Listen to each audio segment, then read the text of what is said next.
going to be talking about ICP-MS, otherwise known as inductively coupled plasma mass spectrometry.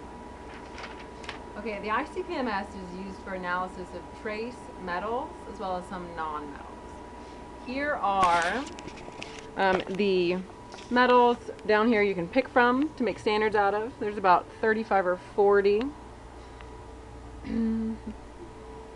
Okay, here is the ICP-MS.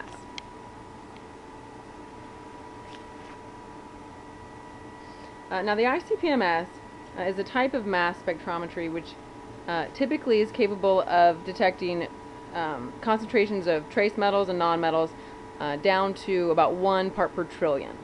In my research, I routinely analyze for lead and antimony, iron, copper, nickel, a host of trace metals, and we can get very good values down to about 1 part per billion.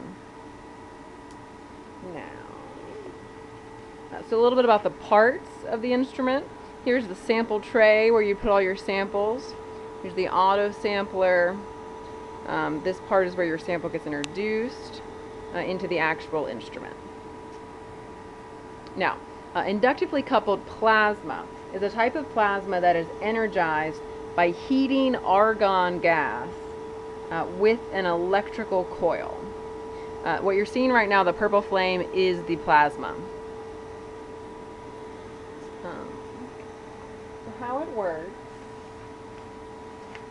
is you have your sample. Here are some of my samples that I've collected on the North Slope. Your sample is introduced and goes through all these long tubes. Here's a sample pump, and it's introduced with the nebulizer. Now the nebulizer is the most common method of introducing your sample, particularly your liquid sample. Now a nebulizer converts liquid to an aerosol. So your sample comes in here into the nebulizer, converts your liquid sample to an aerosol. It's then sprayed into the plasma, which the plasma's main goal is to create ions. So once it goes past the plasma, it goes into the mass spectrometer portion, which the mass spectrometer separates the ions based on their mass to charge ratio, and then accelerated into the detector, which can detect which element is present based on the mass to charge ratio and in what amount.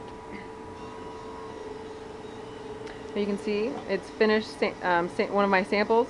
Now it's going to go through a series of rinses to make sure there's no cross-contamination.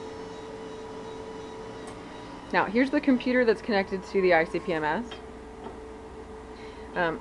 The very first step is to analyze standards and create a calibration curve, which you can see my curve for titanium is very linear. And you'll have to do that. Right now I'm analyzing for 17 different metals.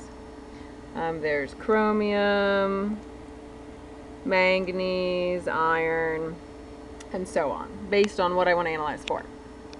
And that's the very first step, is to analyze your standards, create a calibration curve, and then based on that you can analyze what's in your sample.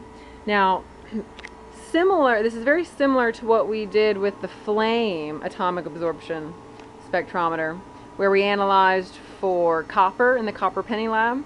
However, the flame AA can only detect one element at a time.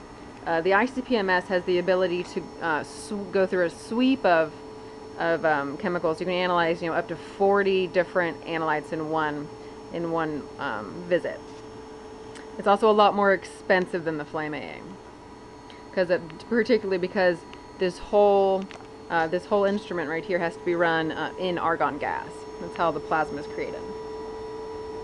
So that's just a little bit about the ICP-MS,